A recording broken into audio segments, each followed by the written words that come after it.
Okay, så tænker I nok om, hvorfor jeg står med en tomstok her i dag og måler det her tiny house op. Det er cirka 2,5 meter gange 7 meter og 30, cirka 18-20 kvadratmeter stort. Det specielle ved det her tiny house, det er, at du kan tage trækkrogen af. Den trækkrog, der er lige her, den vil du simpelthen tage af, og så kan du faktisk stille huset for sig selv. Så det ikke er en campingvogn på hjul, hvis man kalder det.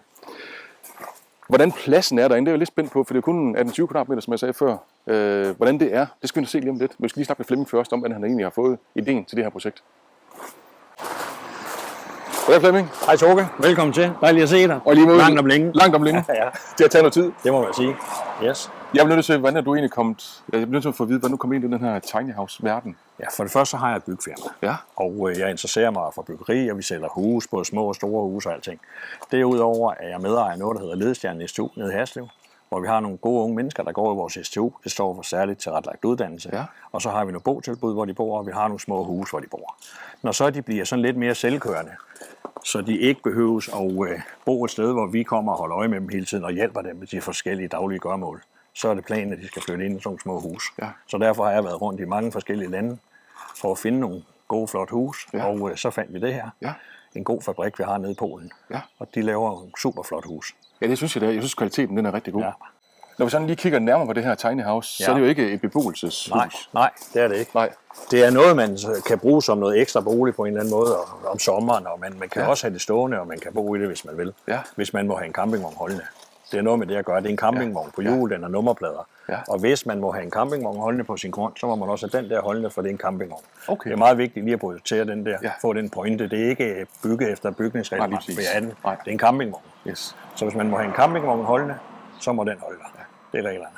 Og hvad koster den her? Den koster 450.000 inklusiv moms plus levering. Ja. Og den kommer ned fra Polen, og grunden til, at det er plus levering, det er fordi, hvis man har en stor fyrtrækker, der må trække noget tungt, så kan man selv hente den. Selvfølgelig. Så sparer man den omkostning. Jeg har set en video, hvor du gør det også. Ja, præcis. Ja.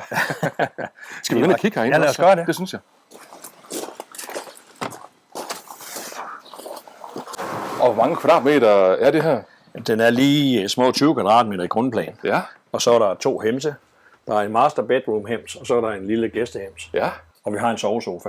Så der er faktisk sove 6 personer? 6 mennesker kan sove inde. Ja, det kan de. Og så kan jeg se, at der er et køkken også? Ja, lige nøjagtigt. Der er et super fint køkken her. Ja. Ovn, induktionskomfur, M-head. Og så er der plads. Der kan man installere enten en vaskemaskine eller en opvaskemaskine. Ja. Det bestemmer man selv. Ja. De fleste vil nok sætte en vaskemaskine ind. Ja, det er nemmere at vaske op i hånden. Det er nemmere det. Selvfølgelig. Det er det ikke ret mange, der gider. Nej, præcis jo. Så, og hvad er der så herinde bagved?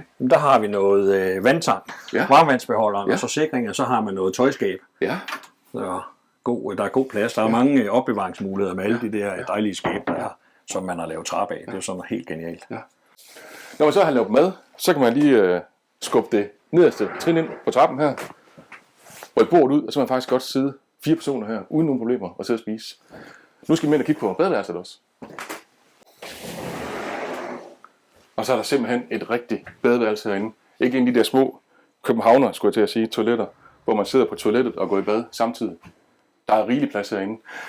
Det tekniske i det her, det skal lige snakke med Flemming om, fordi der er nogle forskellige løsninger til toilettet, så det skal lige snakke med Flemming om nu her. Flemming, du snakker om det her toilet her, det kan fås med forskellige muligheder. Kan du ikke forklare det om det? Jo, altså man bestemmer selv. Man kan få helt ganske almindeligt traditionelt toilet, eller man kan få et kværntoilet, man kan få muldtoilet, man kan få forbrændingstoilet.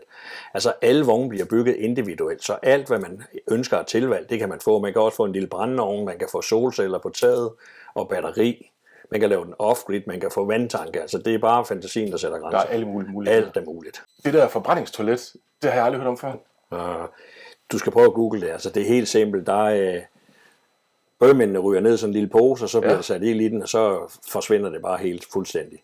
Og så er sådan en lille skorsten, ligesom en kakkelovn? Nej, det tror jeg ikke, der er. Nej. Jeg tror bare, det forsvinder ned i bunden. Okay. Så prøv lige at se detaljen her. Skab under trappen. Trinene her og det hele. Sofaen. Hernede der er også forberedt til, at man kan hænge et fjernsyn op. Det tror jeg, der er rigtig, rigtig mange, der gerne vil have. Og gulvvarme, det er der også. Der er en varmepumpe, den hænger lige heroppe. Og nu skal vi op og kigge på det, der her master bedroom. Hvad vi har. Og så lige inden vi går ind i master bedroom, så prøv at kigge på den detalje her ved gelænderet. Der er lys i. Det er sgu da fedt. Det er jo så master bedroom det her, og der er jo rigelig plads til 2 personer her, som I kan se. Jeg bliver nødt til at sige en ting. Jeg tror, vi skal i Danmark til at tænke over, hvor stor vi bygger. Og jeg har sagt det flere gange før her i byggeblokken. Vi er nødt til at tænke over, hvor stor vi bygger, for vi kan sagtens være på så lidt plads her. Og så er der sgu også bare noget hyggeligt over det her. Men det var faktisk den rundtur på Tiny House. Vi ses, så læg mig til at sove. Har du et projekt, som du synes, vi skal følge? Så send os en mail.